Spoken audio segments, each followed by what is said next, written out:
හරියන්නේ නෑ නේදයි. හරියන්නේ නැහැ කියලා බෑ මේක මේ වැඩේ කරන්න එපා ඉවරයක් කරන්න විනාඩි 10යි. නෑ කපල් එක. හරි? ඉතින් බලන්නකො දුකී චවුල වගේ කෙල්ලෙකුට වවුලෙක් වගේ නාගින්න සෙට් වෙලා තියෙන්නේ. ඇත්ත. මේ වගේ සුබ ගමනක් යන වෙලාවේ මේ වාහනේ ලෙඩ දෙනවා කියන්නේ උන්ගේ ගහය වරින්නේ. ඉක්ුණු මාරු වෙලා සෙනසුරු දුෂ්ටයි. නැතන්. අපෝ පුදුම හීට් එකක් යන්නේ තියෙන්නේ.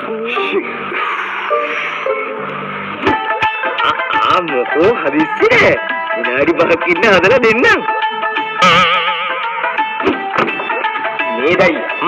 රුගර උබහැලා තියෙන්නේ. සුරුප්පු ඇදලාද කොයි? නැත්තම් උමේ වෙඩින් එකට රැවුල කපලා නෙමෙයි. ඒක රැවුල වැවෙන්නේ. උනික හරියට කුඩුකාරෙක් වගේ නේද මල්ලි? වගේ? ඔව් තමයි. එහෙමද? ඔව් මේක අපි ඔක්කොම දන්න.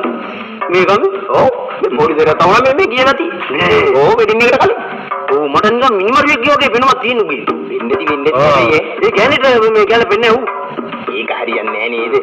ඒ උටාම් බාන් කරන්න බෑ. ඊමන මොඩ්. ඊනෝද සිරියෝ. මට නම් හිතෙන්නේ ඔය ගෑණි බැන්දේ සල්ලි. මොකද කුඩුකාරය වුණාට මුට සල්ලි තියෙන. කුඩුකාරය වුණාට සල්ලි තියෙන. කුඩන්ට මල්ලි සල්ලි තියෙන්නේ. ඊට ගහනවා ගංජා ගහනවා කසිපු ගහනවා කුඩු ගහනවා. පුදුම කුඩු ගහල්ලන්නේ මල්ලි ඒක.